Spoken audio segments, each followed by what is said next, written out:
السلام علیکم ورحمۃ اللہ وبرکاتہ۔ تو آج ہم یہ جانیں گے کہ اللہ کے ولی بننے کا سب سے آسان طریقہ کیا ہے۔ حضرت شیخ احمد مجدد الفسانی رحمۃ اللہ علیہ فرماتے ہیں، جو شخص اپنے اوپر 10 چیزوں کو لازم کر لیتا ہے تو لازمی نتیجہ یہ ہوتا ہے کہ وہ متقی بن جاتا ہے۔ وہ 10 چیزیں کون سی ہیں؟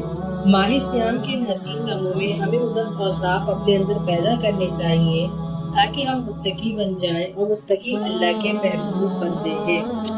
سب سے پہلی بات، آپ فرماتے ہیں زبان کو غیبت سے بچائیں۔ اتقاء یعنی تقوی کے حصول کے لیے زبان کو پاک کرنا ضروری ہے۔ انسان کے زیادہ تر گناہ اس کی زبان کی وجہ سے ہے، اور غیبت بدترین عمل ہے، اور اس کو بدکاری سے بھی قرار دیا گیا ہے۔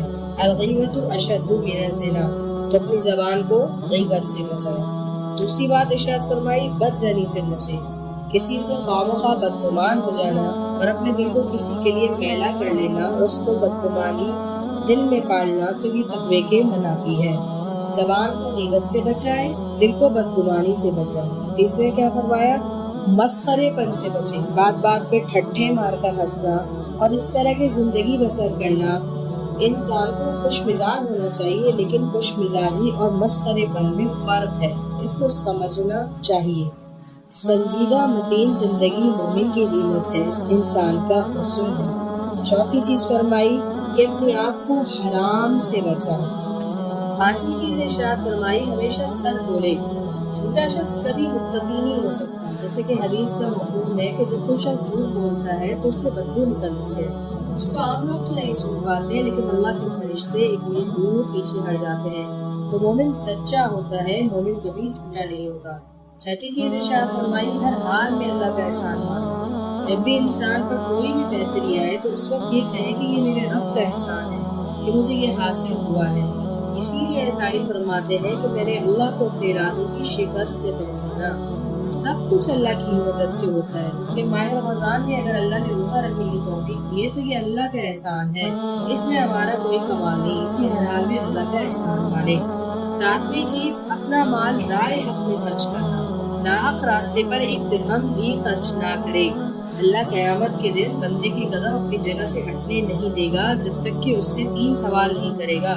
ان میں سے ایک سوال یہ ہوگا کہ مال کمایا کہاں سے اور مال خرچ کہاں کیا۔ 8ویں چیز، نفس کے لیے کبھی بڑائی بلندی نہ چاہے، اس سے طبیعت میں سرکشی آئے گی اور تقوی کے راستے میں یہ عمل مانے ہے۔ 9ویں چیز، نمازوں کی حفاظت کرے۔ نمازوں کی اگر حفاظت نہیں کرتا تو باقی سارے عمل اس کے پاس ہے تو وہ متقی کیسے بن سکتا ہے؟ یعنی کہ اگر نمازوں کی حفاظت نہیں ہے اور باقی سارے عمل اس کے پاس ہے تو وہ متقی کیسے بن سکتا ہے؟ کیونکہ یہ تو اسلام کا بنیادی فریضہ ہے جو اہل ایمان پر لازم کیا گیا ہے، جو کسی صورت میں بھی معاف نہیں۔ 10ویں چیز، حضرت شیخ فرماتے ہیں، عقیدوں کی صحت کا خیال رکھے، اپنے عقیدے اپنے نظریات خوبصورت رکھے۔ تو یہ ہے وہ 10 عمل جس سے انسان اللہ کا ولی بن سکتا ہے۔ اللہ پاک ہمیں ان پر عمل کرنے کی توفیق عطا فرمائے۔ آخر میں آپ سب سے درخواست ہے کہ چینل کو ضرور سبسکرائب کر دیں۔ السلام علیکم ورحمۃ اللہ وبرکاتہ۔